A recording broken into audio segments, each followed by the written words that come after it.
தினம் ஒரு திருக்குறள் வழங்குபவர் உங்கள் லட்சுமி கல்யாண்.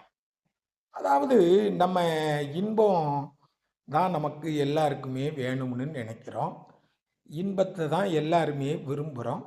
இந்த இன்பம் நம்மளை விட்டு விலகாம இருக்கணும்னா நம்ம என்ன செய்யணும்? அது மாதிரி நோய் நிறைய பேருக்கு என்ன செய்து வருது. இந்த நோய் என்ன செய்யுது, நம்மளை விட்டு போணும் அப்படின்னு நினைக்கிறோம். ஆனால் நோய் நம்மளை விட்டு என்ன செய்ய மாட்டுது, போக மாட்டுது. அப்போ நோய் நம்மளை விட்டு போகணும்னா நம்ம என்ன செய்யணும்? இன்பம் நம்மகிட்ட நிரந்தரமாக தங்கணும்னா என்ன செய்யணும்?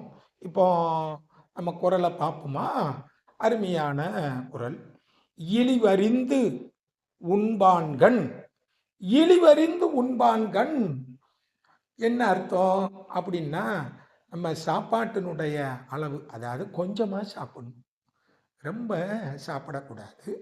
அப்படி கொஞ்சமாக சாப்பிட்டா இழிவறிந்து உண்பான்கண் இன்பம் போல் நிற்கும். இன்பம் நமக்கு தொடர்ந்து நிற்கும். நம்மளை விட்டு இன்பம் என்ன செய்யாது, விலகாது. அடுத்தால சொல்றாரு கலிபேர். கலிபேர்னா உணவை அதிகமாக தின்பவர்கள். கலிபேர் இறையான்கண் நோய் அப்படின்னு சொல்றாரு. உணவை சாப்பிடுகின்ற முறையை பற்றியும் சொல்றாரு. கலிபேர்னா உணவை இந்த ஆடு மாடு விழுங்கின மாதிரி என்ன செய்யக்கூடாது, நம்ம விழுங்கக்கூடாது. உணவை ஒரு பழமொழி சொல்லுவாங்க, நொறுங்க தின்னா 100 வயசும்பாங்க.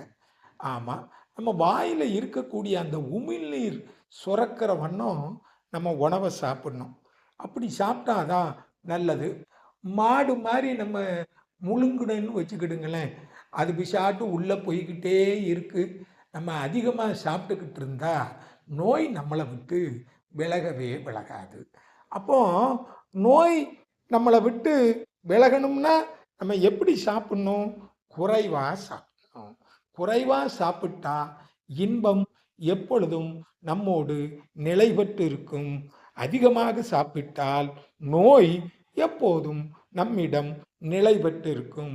நீங்கள் இன்பமாக இருக்கணும்னு நினச்சா, இன்பத்தை விரும்பினா நீங்கள் அளவோடு சாப்பிடுங்க. சாப்பிட்றத மென்று சாப்பிடுங்க. உமிழ்நீர் சுரக்கிற வண்ணம் நீங்கள் சாப்பிடுங்க. எப்படிலாம் வள்ளுவர் யோசிக்காரு பார்த்தீங்களா? எப்படி சாப்பிடணுங்கிறத கூட வள்ளுவர் சொல்றாரு. நொறுங்க தின்று 100 வயது வரை நாம் வாழ்வோம். வள்ளுவர் குறள் கடைபிடி.